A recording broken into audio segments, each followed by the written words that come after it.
Mike Henderson had been driving 18-wheelers for over 15 years when he encountered something that would haunt him for the rest of his life. It was a cold February night in 2018, and Mike was hauling a load of electronics from Phoenix to Denver along Interstate 25.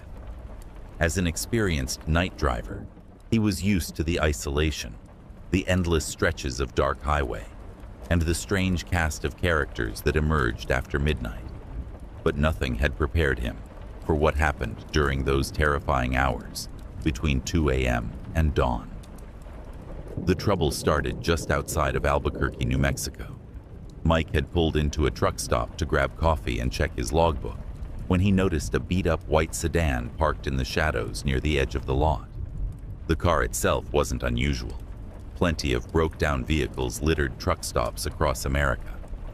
What caught his attention was the figure sitting motionless behind the wheel, staring directly at him through the windshield. The person appeared to be a middle-aged man with stringy hair and hollow cheeks. Even from a distance of 50 yards, Mike could feel the intensity of that stare. It made his skin crawl. He tried to shake off the feeling, finished his business quickly, and climbed back into his cab. As he pulled out of the truck stop and merged back onto I-25 northbound, he checked his mirrors. The white sedan was following him. At first, Mike told himself it was just coincidence. Maybe the guy was heading north too. But as the miles rolled by, the sedan maintained a consistent distance of about a quarter mile behind his trailer. When Mike sped up, the car sped up. When he slowed down, it slowed down. When he changed lanes, it changed lanes. The headlights in his mirror became a constant menacing presence. Around 3 a.m., Mike decided to test his suspicions. He took an exit for a small town called Santa Rosa, circling through the empty streets before getting back on the interstate. The white sedan followed his exact route, never getting closer, never falling back. Mike's hands began to sweat on the steering wheel. This wasn't random. Someone was deliberately stalking him. The psychological pressure was immense. Every time Mike glanced in his mirrors, those headlights were there, boring into him like eyes in the darkness. He tried calling other truckers on his CB radio, but the late hour meant few drivers were awake and chatty. The isolation felt crushing. Mile after mile, hour after hour, the pursuit continued with mechanical precision. What made it even more terrifying was the driver's behavior. Normal stalkers might try to pass, make threatening gestures, or attempt some kind of contact. This person did none of that. They simply followed with the patience of a predator, maintaining that exact distance, never wavering, never giving any indication of their intentions. The uncertainty was maddening. Mike's mind raced with possibilities. Was this a serial killer who targeted truck drivers?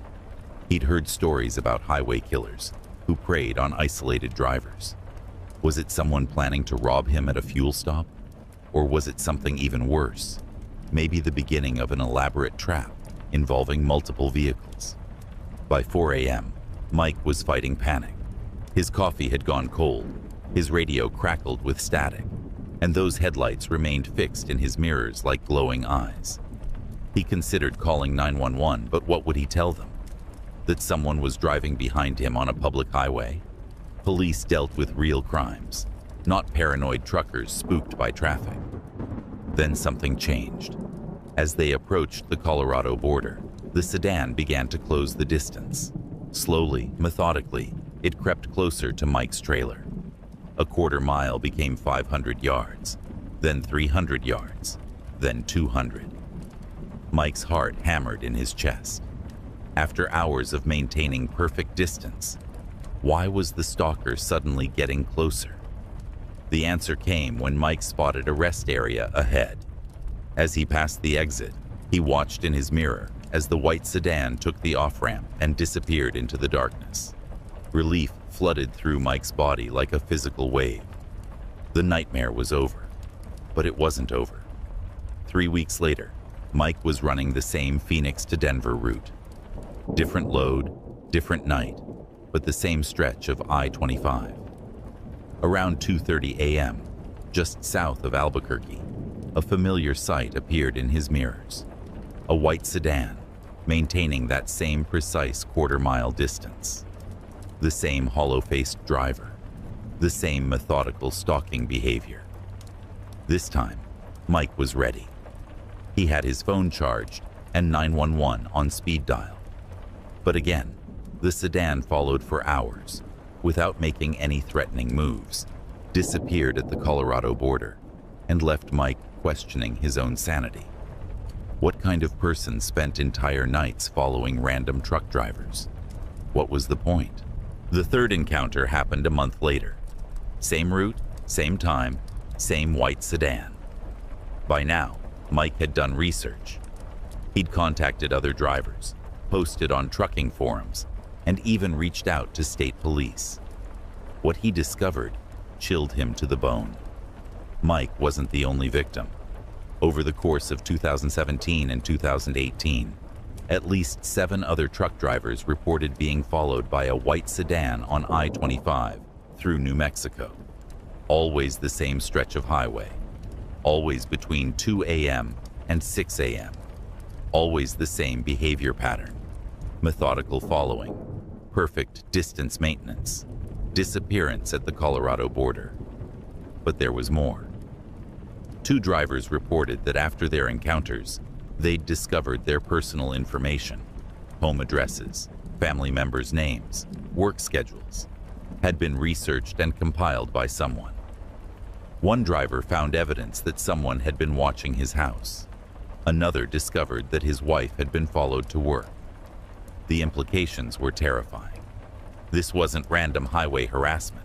Someone was using the interstate to identify and research potential victims. The hours of patient following weren't just psychological torture. They were reconnaissance. The stalker was learning routes, schedules, and habits. Building files on isolated drivers who traveled predictable paths through empty country.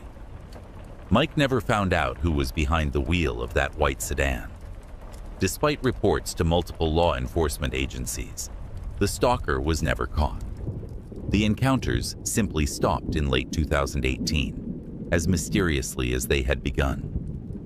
Maybe the person moved on to a different hunting ground. Maybe they escalated to more serious crimes in another state. Or maybe they're still out there, cruising dark highways, looking for their next victim. The experience changed Mike forever. He installed multiple dash cameras, carries pepper spray, and never travels the same route twice in a row. He checks his mirrors obsessively and feels his pulse quicken whenever he sees headlights, maintaining consistent distance behind him. The scariest part isn't what happened to Mike. It's what might have happened to drivers who weren't as careful, weren't as lucky, or weren't as prepared. In the vast emptiness of the American highway system, where help can be hours away and cell service is spotty, predators have endless opportunities to hunt. Every night, thousands of truck drivers navigate dark interstates alone, vulnerable to anyone twisted enough to use the highway system as their personal hunting ground. Mike's story is a reminder that the real monsters aren't supernatural. They're human, they're patient, and they're out there right now, waiting in the darkness between cities, watching for their next opportunity to turn someone's routine drive into a nightmare that will haunt them forever.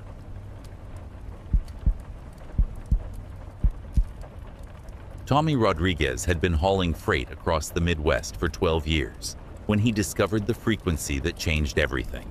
It was during a particularly brutal winter run from Chicago to Kansas City in January 2019, when a massive blizzard had shut down most of Interstate 70. Tommy was one of the few drivers crazy enough to keep rolling through the whiteout conditions, his CB radio crackling with warnings from other truckers about jackknifed semis and impassable roads ahead.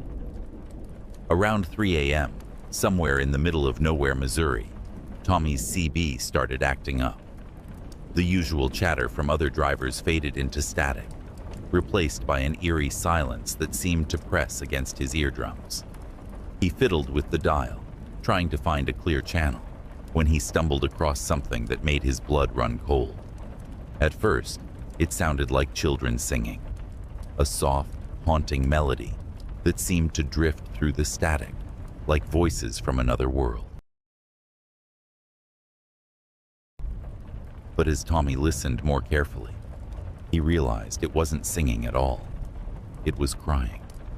Multiple voices, all children, sobbing in perfect unison. The sound was so realistic, so heartbreaking, that Tommy had to pull over and check if there were actual kids somewhere in his cab. The crying continued for exactly 3 minutes, then stopped abruptly. What followed was worse than silence. It was the sound of breathing. Slow, deliberate breaths that seemed to fog up Tommy's windshield from the inside, even though his heater was running full blast. Each exhale created a visible cloud of condensation that spelled out words. "Help us," appeared on the passenger side window, then faded away. Tommy grabbed his phone to record what was happening, but the device was completely dead. Not low battery. Dead, as if something had drained every bit of power from it instantly. His dashboard electronics began flickering, and the temperature inside his cab dropped so fast he could see his own breath, mixing with the mysterious condensation on the windows. The breathing sounds from the radio grew louder, more urgent. Tommy could hear what sounded like scratching, as if fingernails were clawing at the inside of his speakers. Then came the whispers. Dozens of young voices, talking at once, creating a horrifying chorus of pleas. "Don't leave us here. It's so cold. We can't find our way home. Please, mister, please help us." Tommy's hands shook as he reached for the radio dial, desperate to change the frequency and make it stop. But no matter which channel he turned to, the voices followed. They were somehow embedded in his radio system, growing stronger and clearer with each passing minute. The children described being lost in the snow, trapped in a place where it was always winter, always dark, always cold. One voice, a little girl who couldn't have been more than 7 years old, began speaking directly to Tommy. She knew his name, knew he was a truck driver, knew he was alone on the highway. She told him about the others, dozens of children who had gotten lost in blizzards over the years, whose bodies were never found, who were still wandering in an endless winter looking for help that never came. The temperature in Tommy's cab continued dropping. Ice began forming on the inside of his windows, creating intricate patterns that looked disturbingly like tiny handprints. His breath came out in visible puffs that seemed to hang in the air longer than they should, forming shapes that resembled small faces before dissipating. Then the little girl's voice changed, becoming urgent and terrified. She warned Tommy that something else was in the static with them, something that hunted the lost children, something that fed on their fear and desperation. She begged him to turn off the radio before it noticed him, before it realized there was a living person listening to their frequency. But Tommy couldn't move. The voices had become hypnotic, drawing him deeper into their frozen world. He could almost see them through his frosted windshield, small figures stumbling through endless snowdrifts, their lips blue with cold, their eyes reflecting a terrible hopelessness. They reached toward his truck with fingers that looked like icicles, pleading for warmth, for rescue, for someone to acknowledge their existence. The scratching sounds from the radio grew violent, as if something with claws was trying to tear its way out of the speakers. The children's voices became screams of terror, warning Tommy that the hunter had found them, that it was coming for him too. The ice on his windows began cracking in spiderweb patterns, and through the fractures, Tommy could swear he saw glowing eyes watching him from the storm outside. His truck's engine suddenly died, All the lights went out. The only sound was the howling wind and the terrified sobbing of invisible children. In the absolute darkness of his cab, Tommy felt the temperature plummet even further. His fingertips went numb, then his toes, then his face. He was freezing to death in his own truck, trapped in some impossible winter that existed between radio frequencies. The little girl's voice cut through the chaos one final time, barely a whisper. "Don't let it take you too. Turn off the radio, save yourself." With the last of his strength, Tommy lunged for the CB radio and ripped the power cord from its socket. The moment the connection broke, everything stopped. The temperature shot back to normal. His engine roared back to life. His phone flickered on, showing dozens of missed calls from his dispatcher, wondering why he hadn't checked in. Tommy drove straight through to Kansas City without stopping, but the experience had changed something fundamental inside him. He couldn't shake the memory of those children's voices, couldn't forget the feeling of otherworldly cold that had nearly claimed his life. Worse, he began researching missing children cases along his usual routes and discovered a horrifying pattern. Over the past 50 years, more than 30 children had vanished during winter storms in the Midwest. Their bodies were never recovered, their cases eventually went cold, and their families were left with nothing but questions and grief. The disappearances always happened during the worst blizzards, when visibility was zero and rescue efforts were impossible. Tommy started carrying copies of missing person flyers in his cab, studying the faces of lost children whose cases dated back decades. Sometimes, late at night on empty highways, his CB radio would crackle with static, and he would hear echoes of familiar voices, the same children who had spoken to him during that terrifying night in Missouri. He never tuned to that frequency again, but he didn't need to. The voices found him anyway, whispering through his radio during the loneliest hours of the night, reminding him that somewhere in the static between stations, trapped in an eternal winter, dozens of lost souls were still crying for help that would never come. Tommy quit long-haul trucking 6 months later, but he still wakes up some nights in a cold sweat, hearing the sound of children crying and feeling ice crystals forming on his bedroom windows. He knows the frequency is still out there, waiting for the next lonely driver to stumble across it during a winter storm. And he knows that someday, those lost children might find a way to drag someone else into their frozen world, where the snow never stops falling and the cold never goes away.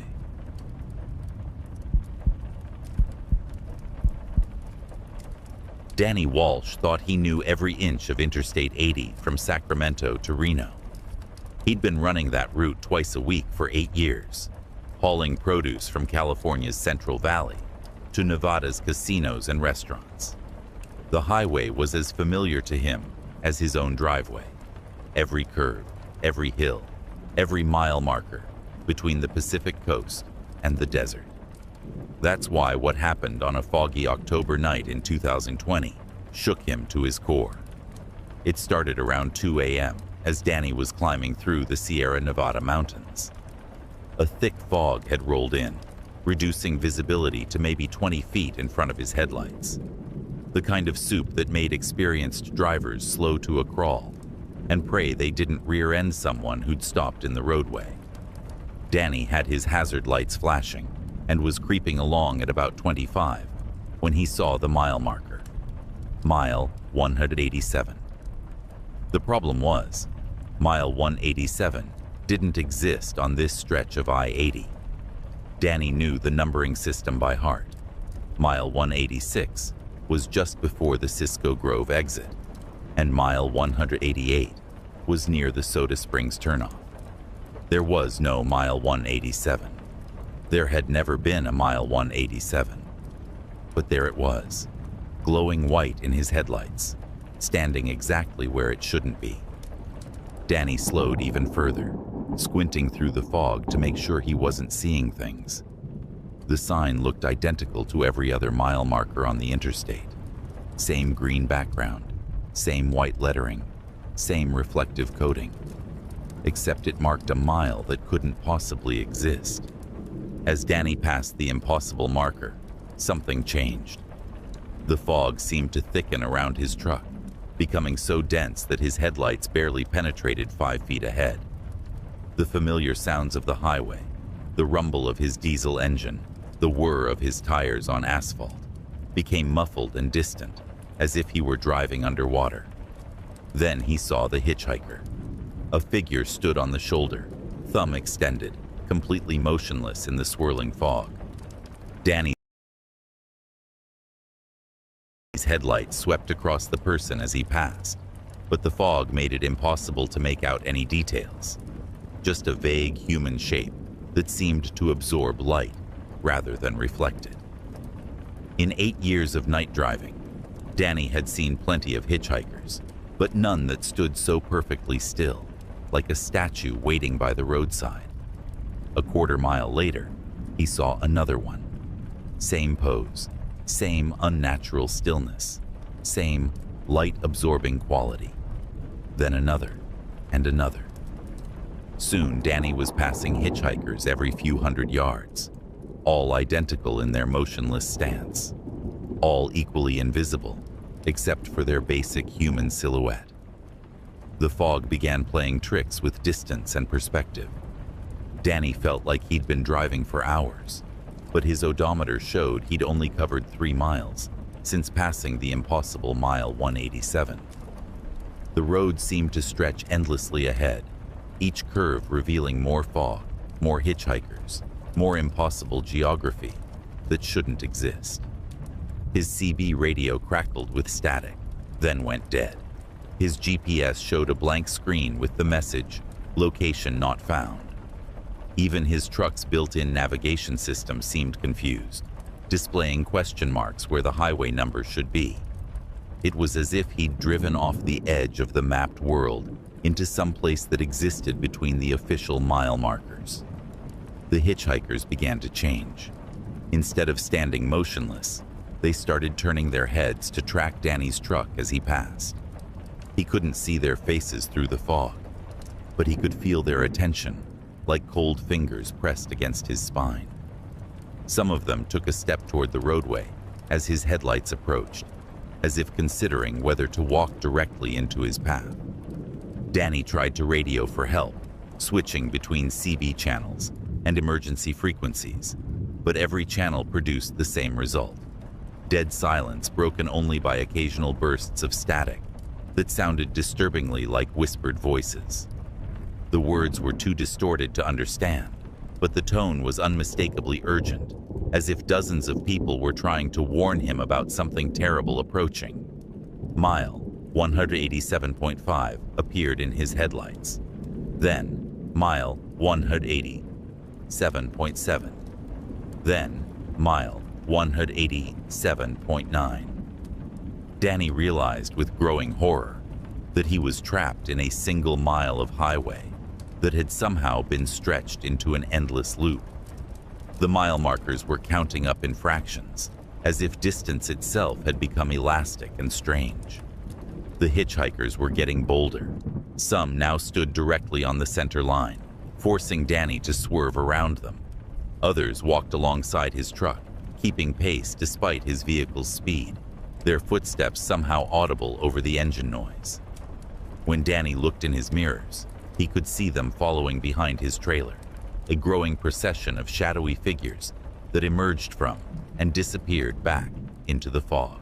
By mile 187.99, there were hundreds of them. They lined both sides of the highway like spectators at a parade, all facing Danny's truck, all perfectly silent. The fog had become so thick that Danny could barely see the road surface, navigating only by the reflective lane markers that seemed to glow with their own internal light. Then he saw mile 100, the real mile 188, exactly where it should be according to every map and GPS system in existence. As Danny's headlights hit the familiar marker, the fog suddenly lifted like a curtain being pulled back. The hitchhikers vanished instantly, leaving no trace they had ever existed. His radio crackled back to life with normal highway chatter. His GPS reactivated, showing his exact position on I-80 between Cisco Grove and Soda Springs. Danny pulled into the next truck stop and spent 20 minutes checking his logbooks, his odometer, and his watch. According to every instrument in his truck, he had driven exactly 1 mile between markers 187 and 188.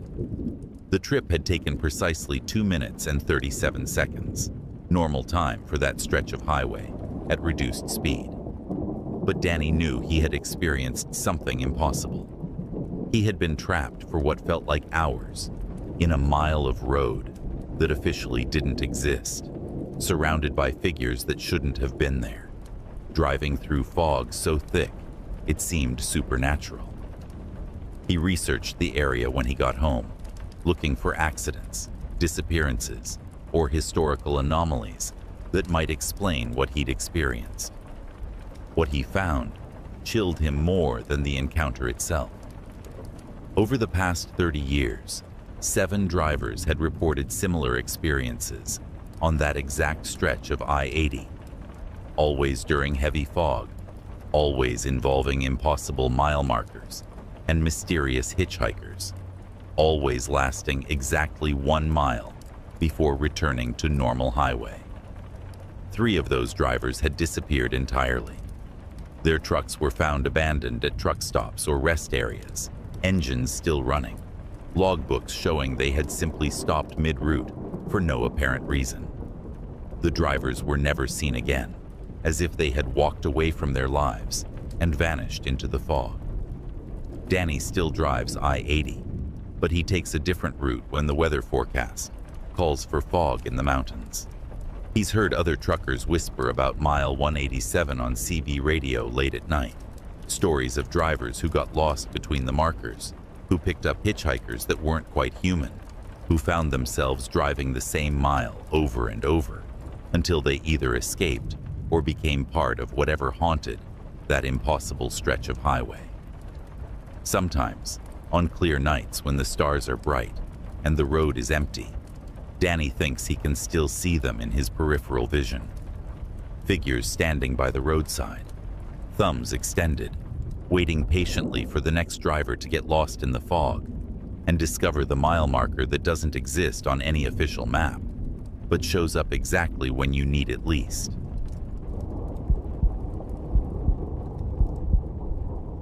Jake Morrison had pulled into thousands of truck stops during his 15-year career, hauling freight across the country, but he'd never seen one quite like the Sunset Ridge Travel Plaza. It appeared in his headlights around 3 a.m. on a moonless night in rural Nebraska, a sprawling complex of fuel pumps, parking spaces, and a main building that seemed far too large for such a desolate stretch of Interstate 80. What struck Jake first was how perfect everything looked. Most truck stops showed their age: cracked pavement, flickering neon signs, weeds growing through the asphalt. But Sunset Ridge looked like it had been built yesterday. The parking lot was pristine. The building's exterior gleamed under perfectly positioned floodlights. And even the fuel pumps looked brand new, despite the retro 1980s styling. Jake needed fuel and a bathroom break, so he pulled his rig into an empty parking space near the building. That's when he noticed something odd. Despite the truck stop's immaculate condition and bright lighting, there were no other vehicles anywhere. No cars, no trucks, no motorcycles. Just empty space stretching in all directions under those 2 bright lights. The main building's glass doors slid open automatically as Jake approached, triggering a cheerful electronic chime. Inside, fluorescent lights hummed overhead, casting everything in a harsh white glow that made his skin look pale and sickly. The layout was typical: rows of snacks and drinks, a hot food counter, gaming machines, and a small seating area with plastic tables and chairs. But something was wrong with the merchandise. Jake walked down the snack aisle, scanning the shelves, and realized that while everything looked normal from a distance, The details were all wrong. The candy bars had familiar brand names, but the lettering was slightly off. Sneakers instead of Snickers. Kit Kat with 2 T's. The soda cans bore logos that almost matched Coca-Cola and Pepsi, but not quite. Behind the counter stood a clerk who smiled too widely when Jake approached. The man looked to be in his 50s, with perfectly combed gray hair and a uniform that seemed pressed and starched despite the late hour. His name tag read Harold in friendly letters, but his eyes were completely black. Not just the pupils, but the entire visible portion, like looking into 2 dark wells. "Welcome to Sunset Ridge," Harold said in a voice that sounded like it was coming from the bottom of a deep hole. "What can I get for you tonight?" Jake mumbled something about needing to use the restroom and purchasing some coffee. Harold's impossibly wide smile never wavered as he pointed toward a hallway at the back of the store. "Restrooms are down the hall past the arcade. Coffee's fresh. Made it just for you." The hallway was longer than it should have been, stretching back much farther than the building's exterior dimensions would allow. The walls were lined with old photographs in cheap frames, pictures of truck drivers, families, travelers, all smiling at the camera. But as Jake walked past them, he noticed something disturbing about the people in the photos. Their eyes were wrong, just like Harold's, completely black, reflecting the hallway's fluorescent lights like dark mirrors. The restroom was spotlessly clean, almost surgical in its sterility. Jake splashed water on his face and looked in the mirror, trying to shake off the creepy feeling that had settled over him since entering the building. In the reflection, he could see the bathroom door behind him, and for just a moment, he thought he saw Harold standing there, watching him. But when Jake spun around, the doorway was empty. Back in the main store, Harold was waiting with a steaming cup of coffee and that same unsettling smile. The coffee smelled incredible, rich and aromatic in a way that made Jake's mouth water, despite his growing unease. He paid with cash, noticing that Harold's fingers were unusually cold when their hands briefly touched during the transaction. "Drive safe now," Harold said as Jake headed for the exit. "And remember, Sunset Ridge is always here when you need us. Always open, always waiting." Jake climbed back into his truck and pulled out of the parking lot, eager to put some distance between himself and the bizarre truck stop. But as he merged back onto the interstate, he realized he couldn't remember exactly where the exit had been. He checked his GPS, scrolled through the truck stop directory on his phone, even pulled up satellite maps of the area.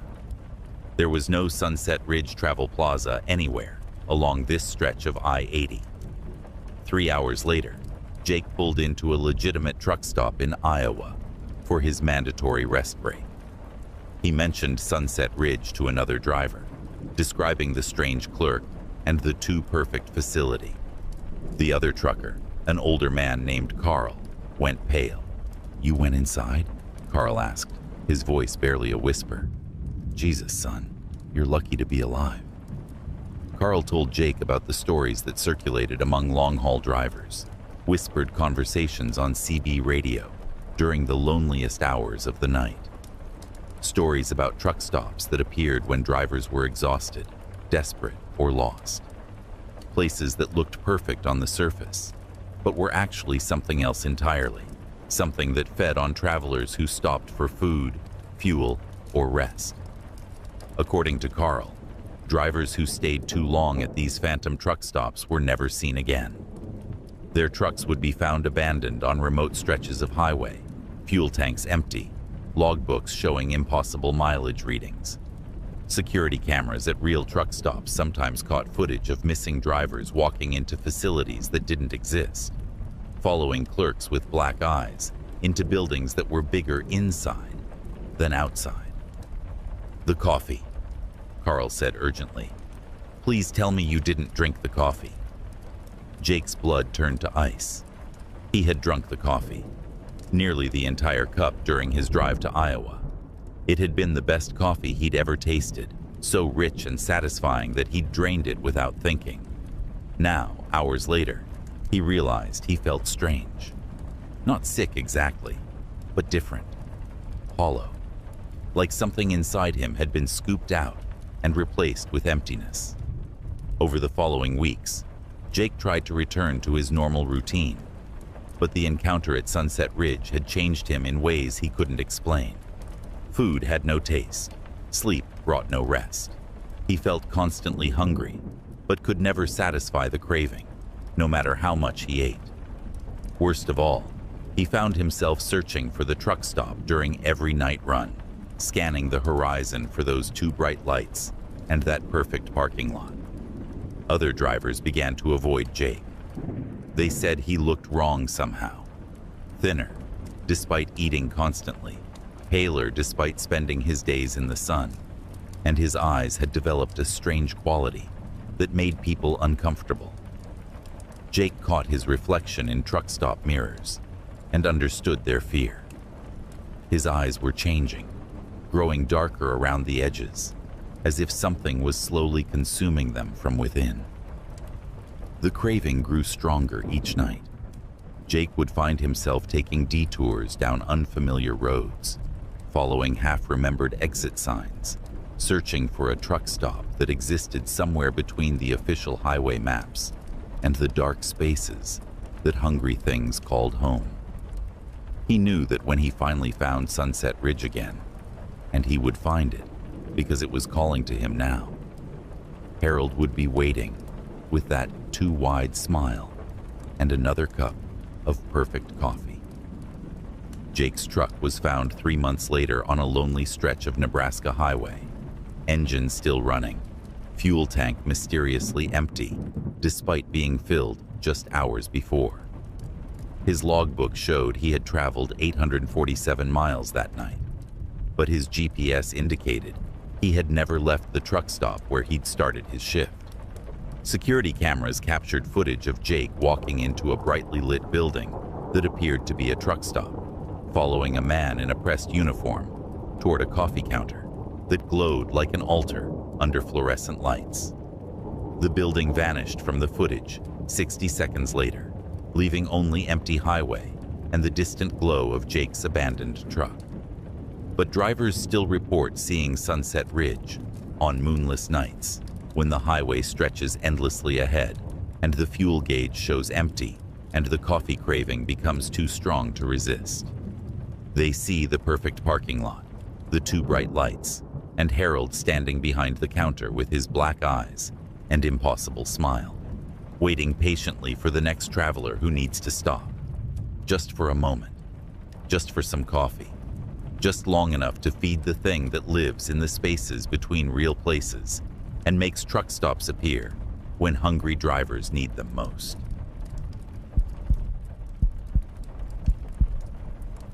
Rick Martinez had hauled everything during his 20-year trucking career: electronics, furniture, livestock, even hazardous materials that required special permits and routing. But he'd never hauled anything quite like the cargo he picked up from a nondescript warehouse in Detroit on a cold March night in 2021. The shipping manifest listed it simply as medical equipment bound for a research facility in Atlanta. What it didn't mention was that the equipment was still occupied. The warehouse was located in an industrial district that looked abandoned even during daylight hours. Broken streetlights cast weird shadows between empty buildings, and the only sound was the distant rumble of traffic from the interstate. Rick backed his trailer up to the loading dock, where two men in surgical masks and latex gloves were waiting with a single large crate. The crate was massive, easily 8 feet long, 4 feet wide, and 3 feet deep. It was made of heavy steel with reinforced corners and multiple warning labels plastered across its surface. Fragile, this side up, refrigerated transport only, and most ominously, do not open under any circumstances. The men secured it in Rick's trailer without saying a word, handed him the paperwork, and disappeared back into the warehouse before he could ask any questions. As Rick pulled away from the loading dock, he noticed his trailer felt heavier than usual, despite carrying only one crate. His truck strained to accelerate, and the weight distribution seemed off, as if the cargo was shifting around back there. But when he checked his mirrors, he could see the crate was properly secured with heavy-duty straps and hadn't moved an inch. The first sign something was wrong came about an hour into the drive. Rick was cruising south on I-75 when he heard a sound from his trailer that made his skin crawl, a soft scratching noise, like fingernails dragging across metal. He pulled over at the next rest area and walked around to check his cargo, but everything looked normal. The crate sat exactly where the warehouse workers had placed it, straps tight, warning labels still firmly attached. Back in his cab, Rick tried to convince himself it was just the normal sounds of a truck settling into highway rhythm. But as the miles rolled by, the scratching grew louder and more persistent. It developed a pattern. 3 quick scratches, pause. 3 more scratches, pause. Like someone tapping out a distress signal from inside the crate. Around midnight, the scratching was joined by something worse. Whispers. At first, Rick thought it was just wind whistling through gaps in his trailer doors. But when he turned off his radio and really listened, he could make out actual words.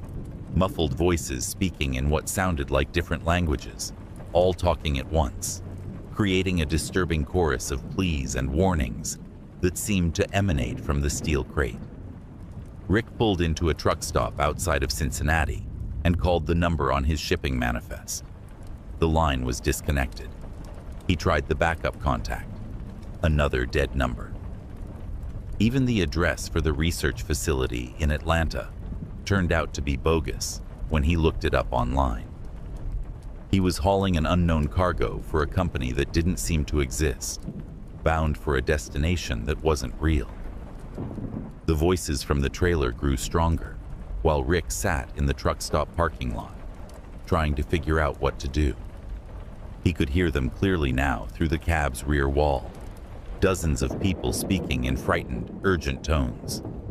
Some spoke English, pleading for help, asking to be let out, describing a darkness that never ended. Others spoke in languages Rick couldn't identify, but the desperation in their voices was universal. One voice cut through the chaos, a young woman speaking with a southern accent that reminded Rick of his own daughter. She begged him to open the crate, said she'd been trapped inside for so long she couldn't remember what sunlight looked like. She described being taken from a hospital, being told she was part of a medical study, waking up in complete darkness, surrounded by others who had been similarly deceived. Rick's hands shook as he considered what to do. Every instinct told him to call the police, but what would he tell them? That his cargo was talking to him?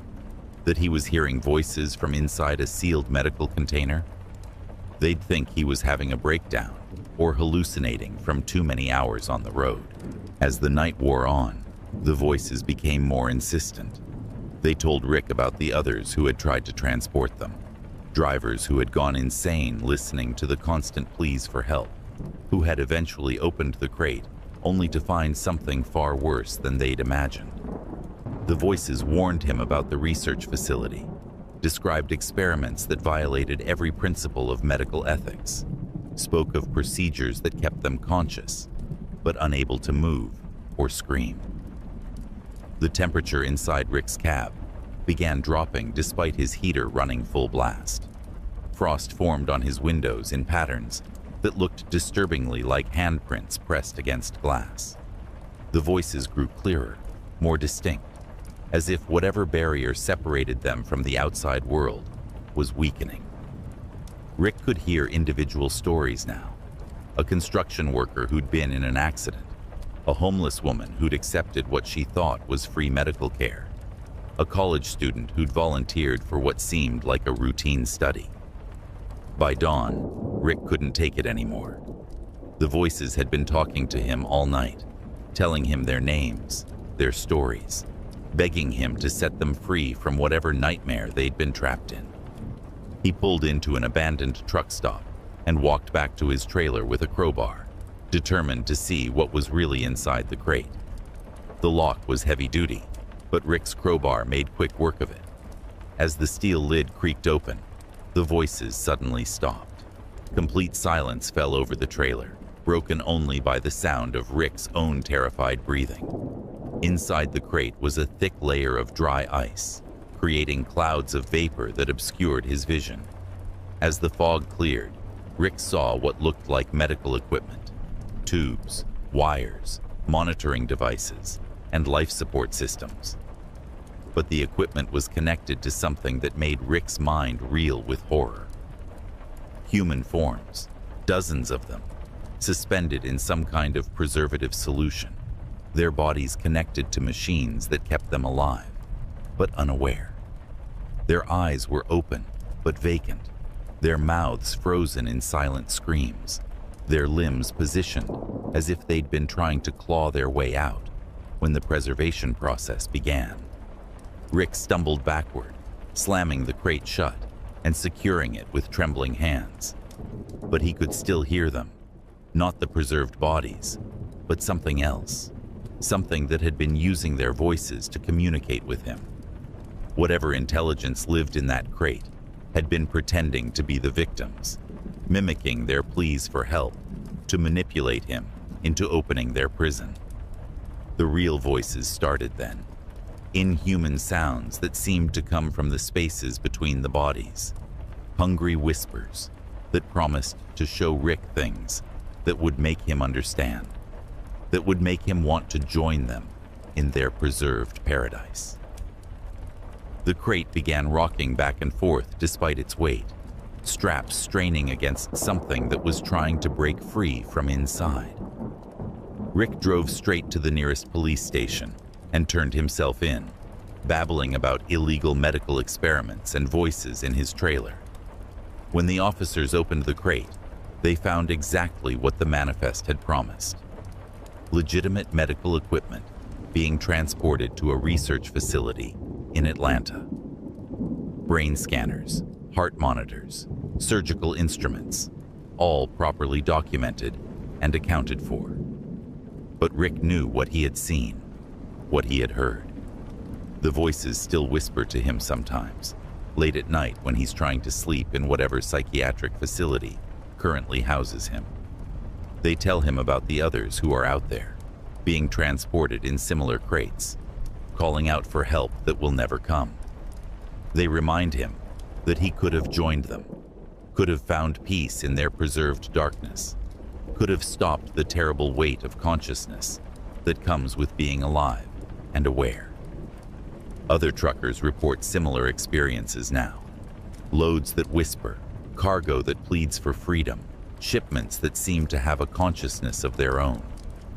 Most drivers learn to turn up their radios and ignore the sounds from their trailers.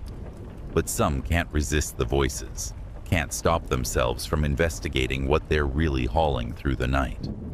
Their trucks are found abandoned on remote highways, trailers empty except for normal cargo, and the lingering smell of preservative chemicals. The voices are still out there, traveling the highways in unmarked crates, calling out to drivers who are alone enough, tired enough, or curious enough to listen. They promise answers to questions you didn't know you had, offer glimpses of a reality that exists beyond the boundaries of normal human experience. All you have to do is open the crate and see what's really inside. All you have to do is listen when the cargo starts whispering back.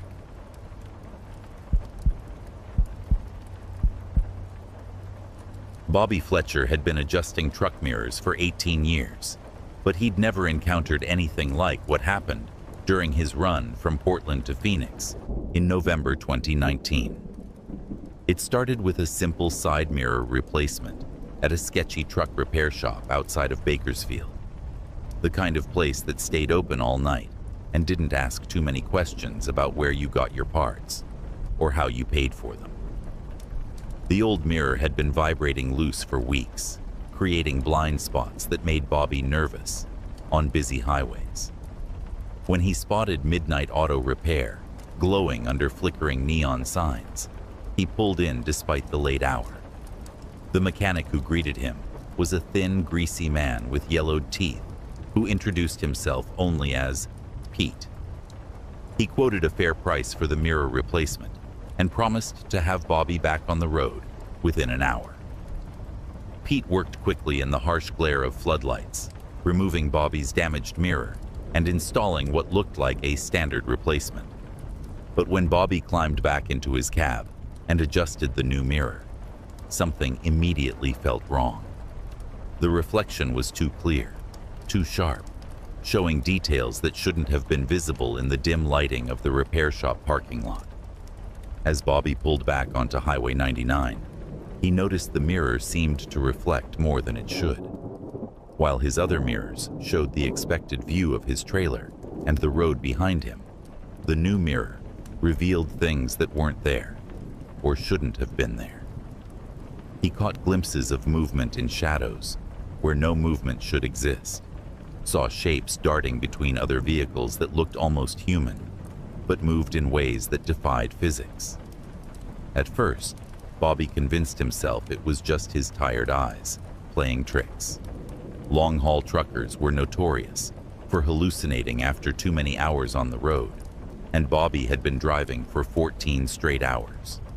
But as the night wore on, the images in the mirror became impossible to ignore. The mirror began showing Bobby things that were happening inside other vehicles. As he passed a sedan on a dark stretch of highway, the mirror revealed the driver slumped over the steering wheel, blood streaming from a head wound, even though the car was maintaining perfect speed and staying in its lane. When Bobby looked directly at the vehicle with his own eyes, the driver appeared perfectly normal, alert, and healthy. A few miles later, the mirror showed him a family in an SUV. But instead of the normal scene of parents and children on a road trip, Bobby saw them screaming in terror, their mouths open wide, their eyes reflecting some unspeakable horror. Yet when he glanced at the SUV directly, he could see through the windows that the family was calmly sleeping, the children peaceful in their car seats. The mirror was showing Bobby the truth beneath the surface, revealing the hidden reality that existed parallel to the normal world. Every vehicle he passed contained secrets, tragedies, or horrors that were invisible to the naked eye, but crystal clear in the cursed reflection. The worst revelation came when Bobby used the mirror to check his own trailer. Instead of seeing his cargo of furniture and appliances, the mirror showed him dozens of pale figures clinging to the outside of his truck. They had elongated limbs and faces that were almost human, but stretched wrong, as if someone had tried to reshape clay into human form without understanding the proper proportions. Their eyes were solid black, and their mouths moved constantly, as if they were trying to communicate something urgently. Bobby pulled over at the next rest area, his hands shaking as he grabbed a flashlight and walked around his trailer. Everything looked normal. No figures, no anomalies, just his standard cargo load, secured with regulation straps and ties. But when he returned to his cab and checked the mirror, the pale figures were still there, still clinging to his truck, still trying to tell him something with their soundless voices. As the night progressed, the figures in the mirror became more agitated. They pointed at other vehicles, gestured frantically at Bobby, and seemed to be warning him about something approaching. Their silent screams became more urgent, their movements more desperate, as if they were trying to prepare him for some terrible event that only they could see coming. The mirror began showing Bobby glimpses of the future. He saw his own truck jackknifed across multiple lanes of highway, saw emergency vehicles with flashing lights, saw body bags being loaded into ambulances. The images were brief, but terrifyingly detailed. Specific mile markers, recognizable landmarks, even the exact position of the sun in the sky, suggesting these events would happen at dawn. Bobby tried covering the mirror with a towel, but somehow he could still see through the fabric as if it were transparent. He attempted to adjust the mirror so it pointed away from the road, but it kept returning to its original position no matter how many times he moved it. The cursed reflection had become fixed on showing him things he didn't want to see, truths he wasn't meant to know. The pale figures grew more frantic as Bobby approached the exact location he'd seen in his visions of the future. They pointed ahead, gestured wildly, and pressed their faces against what seemed to be an invisible barrier between their world and his.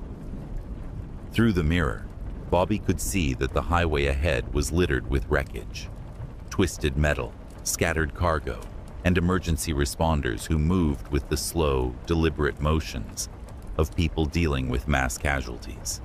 But when Bobby looked through his windshield at the same stretch of road, everything appeared normal.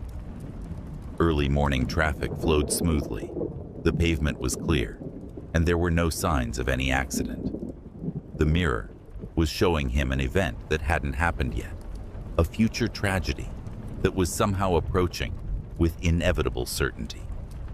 Bobby tried to radio other truckers, warning them about potential hazards ahead, but his CB produced only static. He attempted to call 911 to report a possible accident, but his phone showed no signal, despite being in an area with normally excellent coverage. The pale figures in the mirror gestured more frantically, pointing at his steering wheel, seeming to urge him to take some kind of action. As dawn approached, Bobby realized the horrible truth.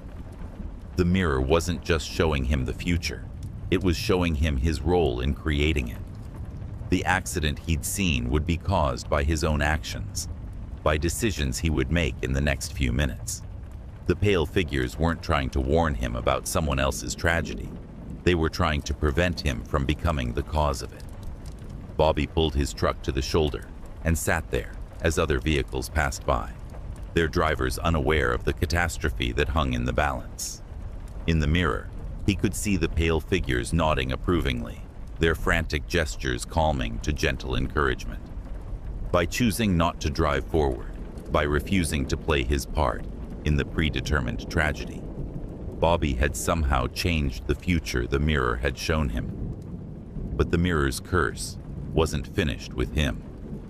As Bobby sat on the highway shoulder, the reflection began showing him other futures, other potential tragedies he might cause or prevent. He saw himself driving through a school zone at the exact moment children would be crossing the street. He saw his truck's brake failure causing a chain reaction collision that would claim dozens of lives. He saw every possible disaster that could result from his continued presence on the highway. Bobby abandoned his truck that morning, walking away from 18 years of trucking career and never looking back. The vehicle was found 3 days later by Highway Patrol, engine still running, cargo intact, but with no sign of the driver. The replacement mirror was gone, removed so cleanly that it left no trace it had ever been installed. Other truckers report encounters with Pete's Midnight Auto Repair, always in different locations, always offering quick fixes for reasonable prices. Those who accept his mirror replacements find themselves seeing things that exist in the spaces between reality and reflection, witnessing futures that haven't happened yet, but might, discovering that some truths are too terrible to bear, and some knowledge comes with a price that can't be paid. The mirrors are still out there, installed on trucks across the highway system, showing drivers glimpses of worlds that exist parallel to our own. Most truckers learn to ignore what they see in the cursed reflections, to focus on the road ahead and trust only what their own eyes tell them. But some can't resist looking, can't stop themselves from seeking the truth that hides beneath the surface of normal reality. Their trucks are found abandoned on remote highways, mirrors missing, Drivers vanished into whatever world exists on the other side of reflection, where pale figures cling to the outside of vehicles, and the future writes itself in images too horrible to ignore.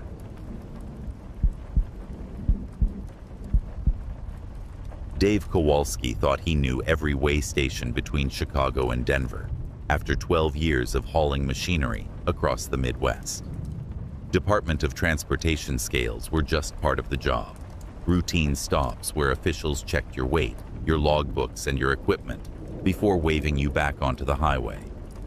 That's why what happened at mile marker 247 on Interstate 80 in Iowa shattered everything Dave thought he understood about the rules of the road. The way station appeared in his headlights around 2 a.m. on a foggy October night in 2020. Dave was running a load of industrial equipment from Chicago to Colorado, staying ahead of schedule despite the poor visibility.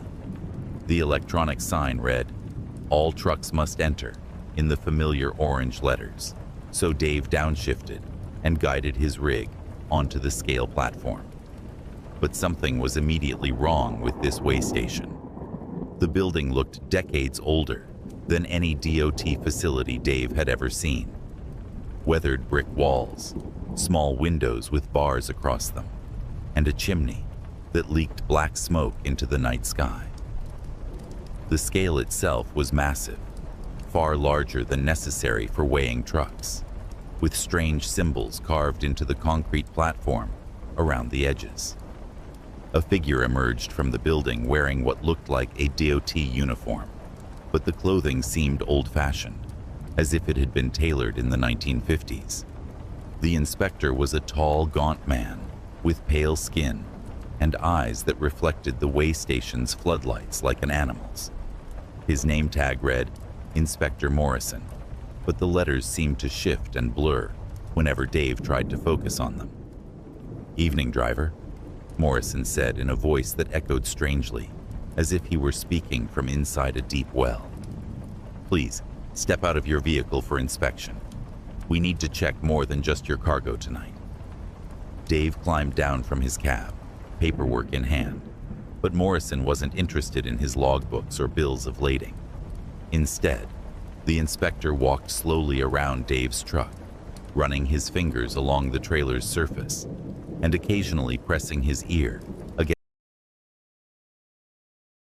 against the metal as if listening for something inside. "Your cargo weight looks fine," Morrison said, consulting a clipboard that seemed to be covered in writing Dave couldn't quite read. "But there's something else we need to measure. Step onto the platform, please." Morrison gestured to a small section of the scale platform that had been marked off with white paint. Dave hesitated. In 12 years of trucking, no inspector had ever asked him to stand on the scales personally. But Morrison's pale eyes held an authority that seemed to compel obedience. So Dave stepped onto the designated area. The digital readout flickered and displayed numbers that made no sense, not weights measured in pounds or tons, but strange calculations that seemed to shift and change as Dave watched. Morrison consulted his clipboard and frowned, making notations with a pencil that left marks, even though Dave couldn't see any graphite touching the paper. "Interesting," Morrison murmured. "You're carrying more than your manifest indicates. Much more. We're going to need to do a detailed inspection." Morrison led Dave into the way station building, which was far larger inside than its exterior dimensions should have allowed. The interior looked like a cross between a government office and an old-fashioned medical examination room, with filing cabinets full of manila folders, examination tables covered in white sheets, and strange equipment that hummed and clicked in the shadows. "Sit here, please," Morrison said, indicating a chair positioned in front of what looked like an enormous balance scale, the old-fashioned kind, with 2 plates suspended from a central beam. But instead of weights on one side, the left plate held objects Dave couldn't identify, dark, shifting things that seemed to absorb light rather than reflect it. Morrison began asking questions that had nothing to do with trucking regulations. He wanted to know about Dave's childhood, his relationships, his regrets and disappointments. With each answer, Morrison made more notes on his mysterious clipboard, and the objects on the scale seemed to grow heavier, causing that side of the balance to sink lower. "Tell me about the accident in Milwaukee," Morrison said suddenly. Dave's blood turned to ice. The accident had happened 8 years ago, a moment of inattention, a red light he'd run, a pedestrian who'd stepped into the crosswalk at exactly the wrong moment. Dave had never been charged. The insurance had covered everything, and officially the incident was classified as unavoidable. But Dave knew the truth. He'd been tired, distracted, pushing too hard to make a delivery deadline. "I don't know what you're talking about," Dave lied. Morrison smiled, revealing teeth that seemed far too sharp for human anatomy. "The scale doesn't lie, Mr. Kowalski. You're carrying the weight of that man's death, plus the guilt from the family you destroyed, plus the shame of never confessing what really happened. That's quite a heavy load for one truck to bear." The balance scale tipped further, and Dave could see his reflection in the dark objects on the left plate. But his reflection looked wrong. Older, more haggard, with hollow eyes that held depths of guilt and regret he'd tried to bury for years. The image showed him as he really was, stripped of all the lies he told himself about that night in Milwaukee. Morrison continued his interrogation, asking about other incidents Dave had tried to forget. The time he'd driven while drunk and nearly hit a school bus. The load of medicine he'd abandoned when his truck broke down, knowing sick people would go without their prescriptions. The bribes he'd accepted to falsify his logbooks. The safety inspections he'd lied about. The regulations he'd ignored to save time and money. With each confession, the scale tipped further, and the dark objects on the left plate seemed to grow more solid, more real. Dave realized they weren't objects at all. They were the accumulated weight of every wrong choice he'd ever made, every moment of selfishness and cowardice given physical form. "The problem," Morrison explained, consulting his clipboard, "is that you're overweight, far too heavy to continue on the highways. We're going to need to lighten your load." Morrison opened a filing cabinet and pulled out a thick folder with Dave's name on it. Inside were photographs, documents, and what looked like medical records dating back to Dave's childhood. But the pages also contained things that shouldn't exist. Records of thoughts Dave had never spoken aloud, memories he'd tried to suppress, dreams and nightmares that had visited him in the darkest hours of the night. "We offer several options for weight reduction," Morrison said. "We can remove specific memories.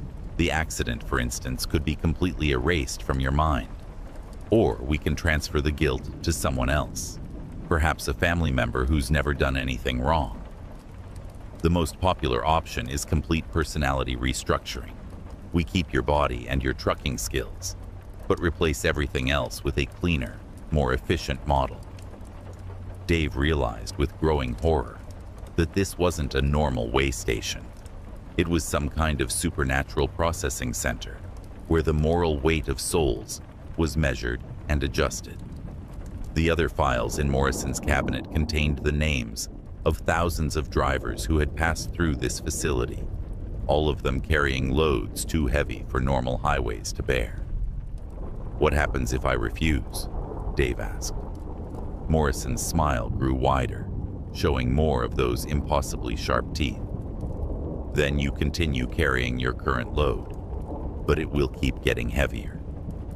Every mile you drive, every day you live, the weight of your choices will increase until it crushes you completely. Most drivers prefer our services to that alternative." Dave looked at the balance scale, watching his reflection in those dark objects that held his accumulated guilt and shame. He thought about the relief of having it all taken away, of driving away from this place with a clean conscience and no memory of the pain he'd caused others. But something inside him rebelled against the offer. Those memories, even the terrible ones, were part of who he was. The guilt and regret had made him a more careful driver, a more considerate person. Taking away his mistakes would also take away the lessons they'd taught him. "I'll keep my load," Dave said finally. Morrison looked genuinely surprised. "Are you certain? The weight will only increase. Every time you make another mistake, tell another lie, hurt another person, the load gets heavier. Eventually, it will destroy you." "Then I'll have to be more careful about what I add to it," Dave replied. Morrison shrugged and made a final notation on his clipboard. "Very well. But remember, Mr. Kowalski, we're always here when you change your mind. The scales never close, and the weight never stops accumulating." Dave walked back to his truck, climbed into the cab, and drove away from the weigh station. When he checked his mirrors, the facility had vanished, leaving only empty highway behind him. But Dave could feel the difference in his truck. It was indeed heavier now, weighted down with the full knowledge of everything he'd done wrong in his life. The load never got lighter. If anything, it grew heavier over the years as Dave became more aware of how his choices affected others. But he also became a better driver, a better person, carrying his burden with the knowledge that some weights are meant to be borne rather than transferred to others. Other truckers report encounters with similar weigh stations, facilities that appear on empty stretches of highway when drivers are carrying more than cargo in their trailers. Some accept Morrison's offer and drive away unburdened, but somehow diminished. Others, like Dave, choose to keep their loads and live with the consequences of their choices. The weigh station is still out there, appearing to drivers whose souls have grown too heavy for normal highways to support. Morrison continues his work, offering relief to those who can't bear the weight of their own actions. But the scale always balances eventually, and someone, somewhere, always pays the price for the loads we choose to carry through the dark hours of the night.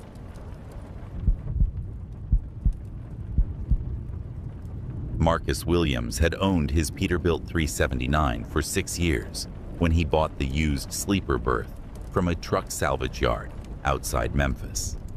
The original berth had been damaged in a minor accident, and Marcus needed a replacement before his next long-haul run to Seattle.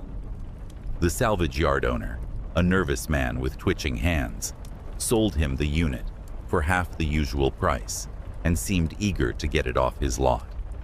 The berth looked normal enough, standard size, decent condition, with dark blue curtains and a firm mattress that showed minimal wear. What the salvage yard owner didn't mention was where the berth had come from, or why the previous owner had ripped it out of his truck in the middle of the night and demanded it be destroyed. Marcus had the berth installed at a truck shop in Little Rock and was back on the road within 12 hours. His first night sleeping in the new berth seemed perfectly normal. He pulled into a rest area outside Nashville, drew the curtains, and settled in for his mandatory 8-hour break. The sleep was deep and restful, the kind of solid rest that long-haul truckers rarely experienced. But when Marcus woke up, he noticed something strange. His logbook showed he'd been asleep for exactly 8 hours, but his truck's clock indicated only 3 hours had passed. Even stranger, his GPS showed he'd somehow traveled 47 miles while parked at the rest area. Marcus checked his fuel gauge and odometer. Both confirmed that his truck had been driven while he slept. At first, Marcus assumed there was a malfunction with his truck's electronics. GPS systems glitched sometimes, and clocks could be affected by electrical problems. But the next night, the same thing happened. Marcus went to sleep at a truck stop in Wyoming and woke up to find his truck had somehow moved to a different parking space, facing the opposite direction from where he'd parked. Security cameras at the truck stop showed something that made Marcus's blood run cold. The footage revealed his truck starting up at 3 a.m. and driving itself around the parking lot for nearly an hour. The cab lights were on, and through the windshield, the cameras captured a figure behind the steering wheel. But Marcus had been asleep in his berth the entire time, and the figure driving his truck didn't look quite human. The shape was roughly Marcus's size and build, but its movements were wrong. Too fluid, too precise, like a marionette being controlled by invisible strings. When the figure turned toward the camera, its face was a perfect blank, featureless, except for 2 dark holes where eyes should have been. Marcus tried staying awake for the next several nights, but exhaustion eventually forced him to sleep. Each time he used the berth, the same thing happened. He would fall into an unnaturally deep sleep and wake to find his truck had been driven by something that wore his appearance, but wasn't him. The entity seemed to be learning, becoming more confident with each night, taking longer trips and venturing farther from wherever Marcus had parked. Other truckers began reporting strange encounters with Marcus's truck during the hours when he should have been sleeping. They described seeing his Peterbilt on highways where Marcus had no memory of driving, operated by a driver who waved but never responded to CB radio calls. Some said the figure behind the wheel looked wrong somehow, as if someone had tried to recreate Marcus's appearance from a poorly developed photograph. The entity's trips became more ambitious. Marcus would go to sleep in one state and wake to find evidence he'd driven hundreds of miles overnight. His fuel consumption increased dramatically. His tires showed unusual wear patterns, and toll road cameras captured images of his truck passing through areas Marcus had never visited. Worse, the entity seemed to be interacting with people during these nocturnal journeys. Marcus received thank you cards from strangers, claiming he'd helped them with roadside assistance in the middle of the night. A waitress at a diner in Oklahoma called to thank him for the enormous tip he'd left after a meal Marcus had no memory of eating. Gas station attendants recognized him from previous visits that had never happened. The entity was living a parallel life, using Marcus's truck and identity, creating relationships and experiences that Marcus would never remember. It was as if something had learned to inhabit his berth while he slept, taking control of his vehicle and his appearance to explore the world during the hours when Marcus's consciousness was absent. Marcus tried sleeping in motels instead of his berth, but the entity seemed bound to the truck rather than to him personally. Hotel security cameras captured his Peterbilt leaving parking lots in the middle of the night, driving itself with the same featureless figure behind the wheel. The entity appeared to be growing stronger, more independent, less dependent on Marcus's physical presence to animate his truck. The breakthrough came when Marcus installed a hidden camera in his cab, positioned to record the berth area while he slept. The footage revealed something that defied explanation. As Marcus fell asleep, a shadowy duplicate of himself began forming on the berth beside him. The duplicate was translucent at first, like smoke shaped into human form, but it gradually solidified until it looked exactly like Marcus in every detail. The duplicate would then climb out of the berth, start the truck, and drive away while Marcus continued sleeping. But the most horrifying part was what happened to Marcus while his duplicate was gone. The cameras showed his body becoming increasingly transparent, fading until he was barely visible against the berth's dark fabric. The entity wasn't just copying him, it was slowly replacing him, drawing substance from his sleeping form to make itself more real. Marcus realized he was being consumed by something that lived in the berth, something that fed on the dreams and life force of whoever slept there. Each night, he became a little less solid, while his duplicate became more substantial. Eventually, the entity would be complete, and Marcus would fade away entirely, leaving only the duplicate to live his life and drive his truck. The research Marcus conducted into the Birth's history confirmed his worst fears. The previous owner, a trucker named Ray Sullivan, had mysteriously vanished 3 months before Marcus bought the Birth. Ray's truck had been found idling at a rest stop, sleeper berth empty, with no sign of where the driver had gone. Security footage showed Ray entering his berth for the night, but never emerging. But other footage from the same time period showed Ray's truck being driven around the country by someone who looked exactly like him. The duplicate had eventually abandoned the truck and disappeared, presumably to start a new life, using Ray's stolen identity. The salvage yard owner had been desperate to sell the Birth because he suspected what had happened, but couldn't prove it. Marcus tried everything to break the connection between himself and the entity. He blessed the Birth with holy water, burned sage to cleanse negative energy, even had a priest perform an exorcism. Nothing worked. The entity continued to grow stronger each night, and Marcus could feel himself becoming weaker, more translucent, less connected to his own body. The final confrontation came when Marcus decided to stay awake and confront the entity as it formed. He watched in horror as his duplicate materialized on the Birth, becoming solid enough to cast shadows in the dim light. When the duplicate opened its eyes, they were completely black, like looking into deep wells that reflected no light. "You can't stop this," the duplicate said in Marcus's own voice. "I've been waiting in this Birth for years, growing stronger with each dreamer who fed me.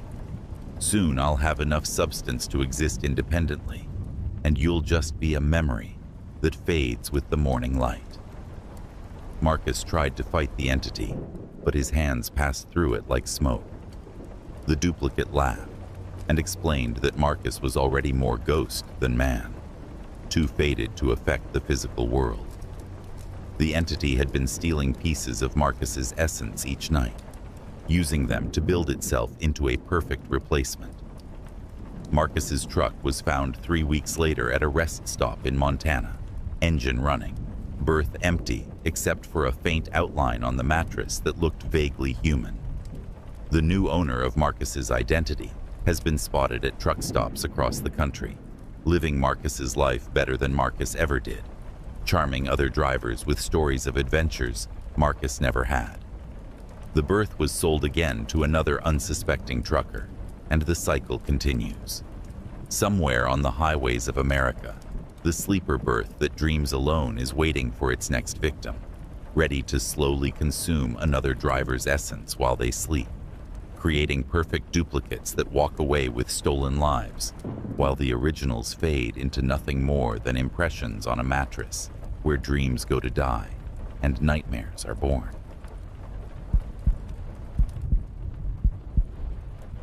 Leonard Hayes had been driving the same route from Tucson to El Paso for 9 years, hauling auto parts through the desert on Interstate 10. He knew every mile marker, every rest stop, every exit between the two cities. That's why when Exit 66B appeared in his headlights at exactly 3:33 a.m.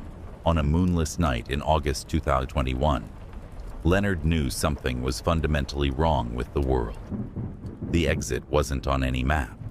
Leonard had studied highway atlases, GPS systems, and DOT construction reports for years, and there had never been an Exit 66B on this stretch of I-10.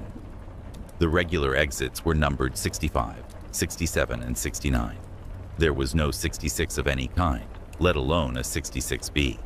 But there it was, clearly marked with standard green highway signage, complete with reflective lettering that caught his headlights like a beacon in the darkness. The exit sign read, "Perdition Township, services available," in the familiar white letters on green background that marked every interstate off-ramp across America. But Leonard had never heard of Perdition Township, and according to his maps, this section of desert contained nothing but empty land for 50 miles in every direction. Leonard's fuel gauge showed he had plenty of diesel to reach El Paso, and his logbook indicated he was making good time. There was no logical reason to take an unmarked exit that led to a town that didn't exist, but something about the sign compelled him to slow down, to signal right, to guide his 18-wheeler down the off-ramp into whatever waited beyond the interstate's familiar glow. The exit ramp was longer than it should have been, descending gradually into darkness that seemed thicker than normal night.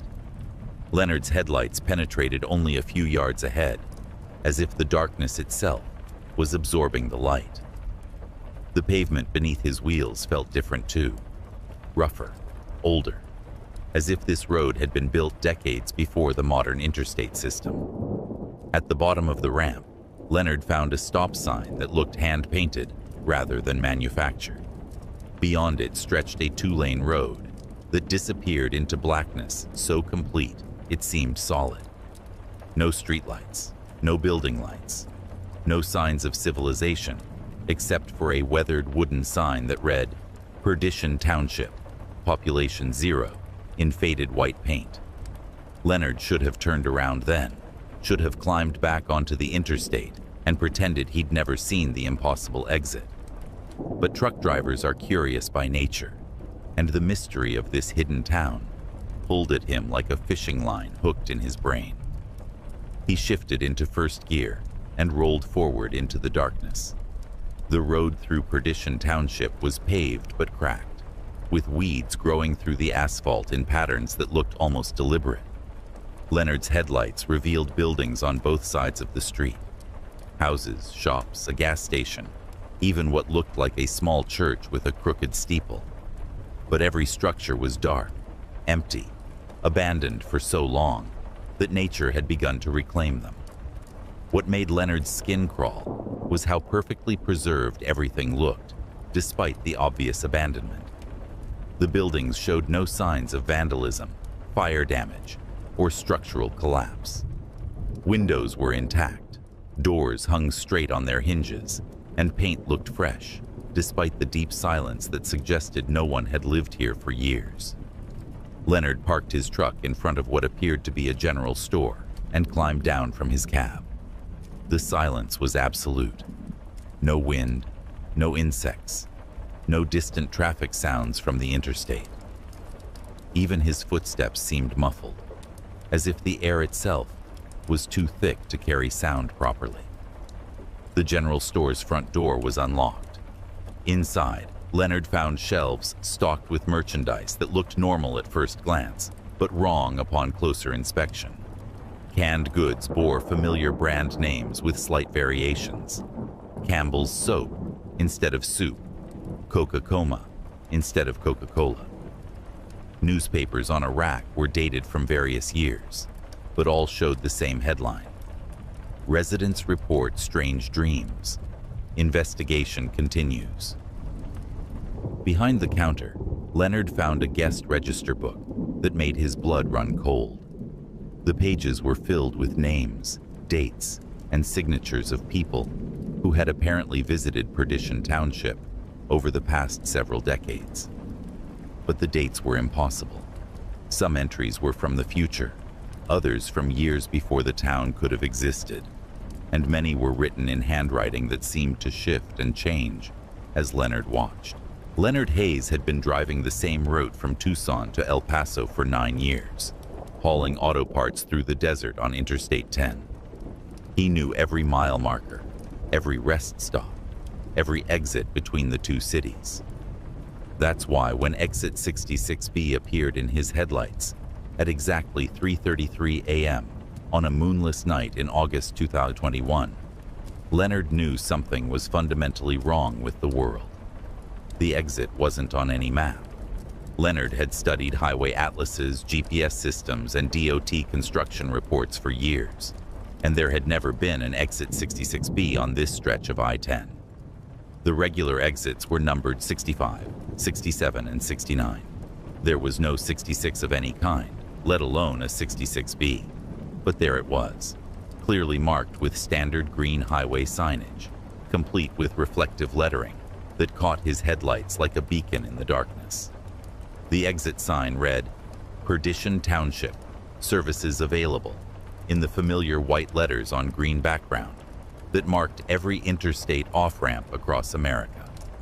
But Leonard had never heard of Perdition Township, and according to his maps, this section of desert contained nothing but empty land for 50 miles in every direction. Leonard's fuel gauge showed he had plenty of diesel to reach El Paso, and his logbook indicated he was making good time. There was no logical reason to take an unmarked exit that led to a town that didn't exist, but something about the sign compelled him to slow down, to signal right, to guide his 18-wheeler down the off-ramp into whatever waited beyond the interstate's familiar glow. The exit ramp was longer than it should have been, descending gradually into darkness that seemed thicker than normal night. Leonard's headlights penetrated only a few yards ahead, as if the darkness itself was absorbing the light. The pavement beneath his wheels felt different too, rougher, older, as if this road had been built decades before the modern interstate system. At the bottom of the ramp, Leonard found a stop sign that looked hand-painted rather than manufactured. Beyond it stretched a two-lane road that disappeared into blackness so complete it seemed solid. No streetlights, no building lights, no signs of civilization except for a weathered wooden sign that read, "Perdition Township, population 0, in faded white paint. Leonard should have turned around then, should have climbed back onto the interstate and pretended he'd never seen the impossible exit. But truck drivers are curious by nature, and the mystery of this hidden town pulled at him like a fishing line hooked in his brain. He shifted into first gear and rolled forward into the darkness. The road through Perdition Township was paved but cracked, with weeds growing through the asphalt in patterns that looked almost deliberate. Leonard's headlights revealed buildings on both sides of the street. Houses, shops, a gas station, even what looked like a small church with a crooked steeple. But every structure was dark, empty, abandoned for so long that nature had begun to reclaim them. What made Leonard's skin crawl was how perfectly preserved everything looked, despite the obvious abandonment. The buildings showed no signs of vandalism, fire damage, or structural collapse. Windows were intact, doors hung straight on their hinges, and paint looked fresh, despite the deep silence that suggested no one had lived here for years. Leonard parked his truck in front of what appeared to be a general store and climbed down from his cab. The silence was absolute. No wind, no insects, no distant traffic sounds from the interstate. Even his footsteps seemed muffled, as if the air itself was too thick to carry sound properly. The general store's front door was unlocked. Inside, Leonard found shelves stocked with merchandise that looked normal at first glance, but wrong upon closer inspection. Canned goods bore familiar brand names with slight variations. Campbell's soap instead of soup, Coca-Cola instead of Coca-Cola. Newspapers on a rack were dated from various years, but all showed the same headline: Residents report strange dreams. Investigation continues. Behind the counter, Leonard found a guest register book that made his blood run cold. The pages were filled with names, dates, and signatures of people who had apparently visited Perdition Township over the past several decades. But the dates were impossible. Some entries were from the future, others from years before the town could have existed, and many were written in handwriting that seemed to shift and change as Leonard watched.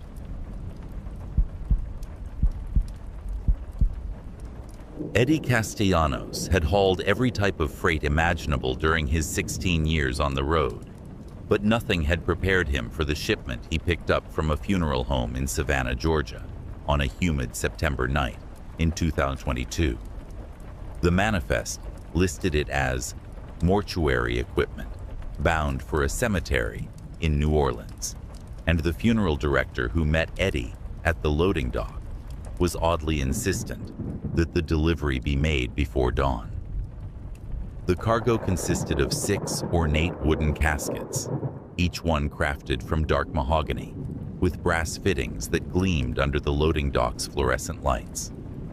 They were beautiful pieces of workmanship, the kind of expensive coffins that wealthy families ordered for their deceased relatives. What struck Eddie as odd was how heavy they were. Each casket required a forklift to load, despite the funeral director's assurance that they were empty. Premium construction, the funeral director explained when Eddie questioned the weight. Solid wood, lead-lined for preservation. The families in New Orleans appreciate quality craftsmanship. But his hands shook as he signed the paperwork, and he kept glancing over his shoulder, as if expecting someone to emerge from the funeral home's darkened interior. Eddie secured the caskets in his trailer with extra straps and chains, noting that they seemed to settle into the trailer bed with unusual finality, as if they belonged there. The funeral director handed him a sealed envelope containing specific delivery instructions and emphasized that the caskets must not be opened under any circumstances during transport. The first hour of the drive proceeded normally as Eddie navigated through Savannah's suburban sprawl toward Interstate 16. But as he reached the open highway and settled into cruising speed, he began to notice his truck was laboring more than it should. His engine worked harder to maintain speed, and hills that should have been easy climbs became significant challenges. Eddie pulled into a weigh station outside of Macon to check his load. The scale reading made his blood run cold. His truck weighed nearly 120,000 pounds, far exceeding the legal limit of 80,000 pounds. But according to his manifest, the 6 caskets should have added only about 3,000 pounds to his total weight. Somehow, his cargo had become 40,000 pounds heavier during the first 100 miles of the journey. The weigh station inspector, a grizzled veteran named Chuck, walked around Eddie's trailer with a puzzled expression. "Your axle weights are off the charts," Chuck said, consulting his clipboard. "But I can't see how 6 empty coffins could weigh this much. You sure there's nothing else in that trailer?" Eddie assured Chuck that he was carrying only the caskets listed on his manifest. But even as he spoke, he could feel his truck sinking slightly, as if the cargo was continuing to gain weight while they talked. Chuck made notes on his citation pad, but seemed reluctant to write an actual ticket for something he couldn't explain. Back on the highway, Eddie's truck struggled to reach even 40 miles per hour on level ground. Other vehicles honked angrily as they passed his crawling rig, and Eddie had to use his hazard lights to warn faster traffic of his presence. His fuel consumption had doubled, and the engine temperature gauge crept steadily toward the red zone. Around midnight, as Eddie approached the Georgia-Alabama border, he began hearing sounds from his trailer.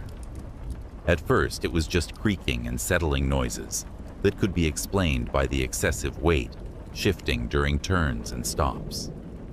But gradually, the sounds became more rhythmic, more deliberate, like someone knocking on wood from the inside. The knocking developed a pattern. 3 slow taps, pause. 3 more taps, pause. It seemed to come from all 6 caskets simultaneously, creating an eerie percussion that echoed through the trailer walls into Eddie's cab. When he tried turning up his radio to drown out the sound, the knocking grew louder, more insistent, as if whatever was inside the caskets was demanding his attention. Eddie pulled into a 24-hour truck stop near Montgomery and walked back to inspect his trailer. The caskets looked exactly as they had when loaded, beautiful, expensive, and properly secured. But when Eddie placed his hand on the nearest coffin, he could feel vibrations through the wood, as if something inside was moving around. The brass fittings were warm to the touch, despite the cool night air. A fellow trucker named Sam wandered over while Eddie was examining his cargo. "Heard you coming from a mile away," Sam said. "Sounds like you got some unhappy passengers back there."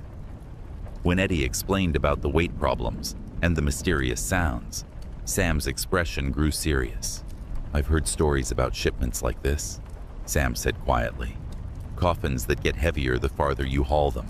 Cargo that makes noise when it should be silent. Word is, some funeral homes don't always wait for people to be completely dead before they box them up. Sometimes folks get buried alive, and their spirits can't rest until they're properly put to ground." Eddie dismissed Sam's supernatural explanation, but he couldn't ignore the evidence of his own senses. His truck was now so heavy, it could barely climb the slightest incline, and the knocking from the trailer had evolved into what sounded like scratching, dozens of fingernails clawing at wood from the inside. As Eddie struggled across Alabama, the temperature inside his cab began dropping, despite his heater running full blast. Ice crystals formed on his windows, and his breath came out in visible puffs. The scratching sounds grew more frantic, accompanied by what sounded like muffled voices, calling for help in languages Eddie couldn't understand. The worst part was the smell that began seeping into his cab. Not the antiseptic odor of embalming fluid, but the sweet, sickening scent of decay mixed with something else. Something that reminded Eddie of wet earth and old graveyards. The smell grew stronger with each mile, until Eddie had to breathe through his mouth to avoid gagging. By the time Eddie reached the Mississippi border, his truck weighed over 200,000 pounds, according to a portable scale at a rest area. The trailer axles were groaning under the impossible load, and Eddie's tires showed signs of dangerous stress. The knocking and scratching from the caskets had become so loud that other truckers at the rest area could hear it from 50 yards away. Eddie called the funeral home in Savannah, but the number was disconnected. He tried the cemetery in New Orleans, but no one answered, despite the late hour. The delivery instructions in the sealed envelope led to an address that didn't exist according to his GPS. Eddie was trapped hauling a load that was literally crushing his truck, while carrying cargo that seemed determined to claw its way out of confinement. The voices from the trailer became clearer as Eddie approached Louisiana. He could make out individual pleas for help, descriptions of being buried alive, and accusations directed at the funeral home that had shipped them. The voices spoke of premature burial, of waking up in darkness and realizing they'd been pronounced dead while still conscious, of clawing at coffin lids until their fingers bled. Eddie realized with growing horror that he wasn't transporting empty caskets. He was carrying the bodies of people who had been buried alive, whose spirits were trapped in their coffins and growing stronger with each mile away from the place where they'd been wrongfully interred. The weight increase wasn't physical, it was spiritual, the accumulated anguish and rage of the improperly buried dead. The climax came as Eddie's truck finally gave up completely on the outskirts of New Orleans.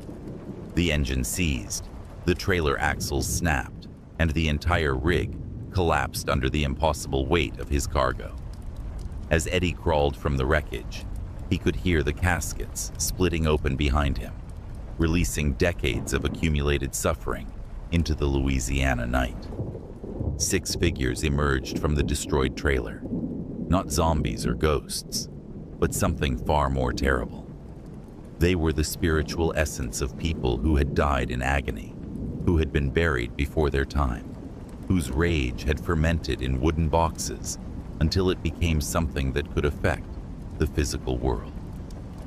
They moved with purpose toward the lights of New Orleans, seeking the funeral home directors and corrupt officials who had profited from their premature burial. Eddie survived the encounter, but he never drove a truck again. He spent weeks in psychiatric care, babbling about cargo that grew heavier with every mile and caskets that contained the concentrated fury of the improperly dead. The insurance investigation concluded that Eddie had suffered a mental breakdown and deliberately sabotaged his own truck, though no one could explain the supernatural weight readings or the testimony of dozens of witnesses who had heard the sounds coming from his trailer. The 6 figures were never seen again, but funeral homes across the Gulf Coast began experiencing mysterious problems. Equipment failures, unexplained accidents, and staff members who quit after reporting encounters with angry spirits, demanding justice for the prematurely buried. Some loads are too heavy for any truck to carry, especially when the weight comes not from physical cargo, but from the accumulated suffering of souls who died before their time and refuse to rest until their stories are told.